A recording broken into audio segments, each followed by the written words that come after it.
मैं young star news के साथ आपको रिजवान अहमद। इस वक्त हम मौजूद हैं PS 97 हाजी गुलाम मुस्तफ़ा कुरैशी साहब के यहाँ।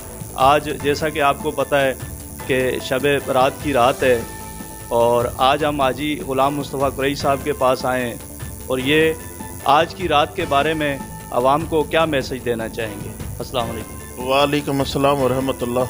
मेरे भाई, हम सब मुसलमान हैं अल्हम्दुलिल्लाह, और हमें अल्लाह की ज़ात पे यकीन कामिल है कि जो इस दुनिया में आए हैं वो सारे के सारे वापस जाएंगे, कुछ पहले और कुछ बाद में। तो आज जो रात है ये अमाल नामे जो हमारे हैं वो सारे लिखे जाते हैं कि किसी की ज़िंदगी के गुनाह और सवाब जो भी हैं वो रिन्यू होते हैं। तो अल्लाह हम सब के गुनाह इस बेहतरीन रात के सदक़े माफ़ कर दे, अपने महबूब के सदक़े हम मुसलमानों के सगीरा कबीरा गुनाह माफ़ कर दे। आमीन। हमारे साथ मौजूद हैं फ़ौजी भाई PS 97 के बेहतरीन बहुत प्यारे जियाले, और इनसे हम पूछना चाहेंगे कि आज की रात के बारे में ये क्या मैसेज देना चाहेंगे आवाम को। अस्सलाम वालेकुम। वालेकुम सलाम। बिस्मिल्लाहिर्रहमानिर्रहीम। ये जो रात है ये बहुत बड़ी रात है।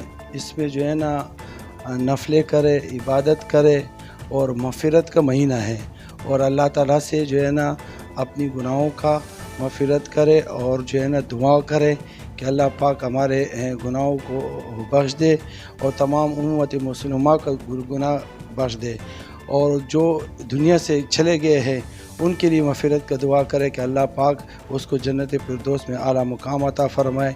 और जो बंदे एक दूसरे से अगर नाराज़ है या एक दूसरे से कोई दिली नाराज़गी है, एक दूसरे को अल्लाह की रज़ा के लिए माफ़ करे, क्योंकि ये मग़फ़िरत का महीना है। 3 दिन से ज़्यादा जो है ना किसी से जो है ना वो नाराज़ नहीं होना चाहिए। तो मैं तो ये तमाम मुसलमानों से, दोस्तों से, भाइयों से, सबसे ये रिक्वेस्ट है कि मग़फ़िरत का महीना है, इबादत का महीना है, एक दूसरे को अल्लाह की रज़ा के लिए माफ़ करे। अल्लाह पाक हमारे भी मग़फ़िरत फ़रमाए, और तमाम दोस्तों के लिए और अपने माँ बाप के लिए जो दुनिया से चले गए हैं उनके लिए मग़फ़िरत की दुआ करें। आमीन।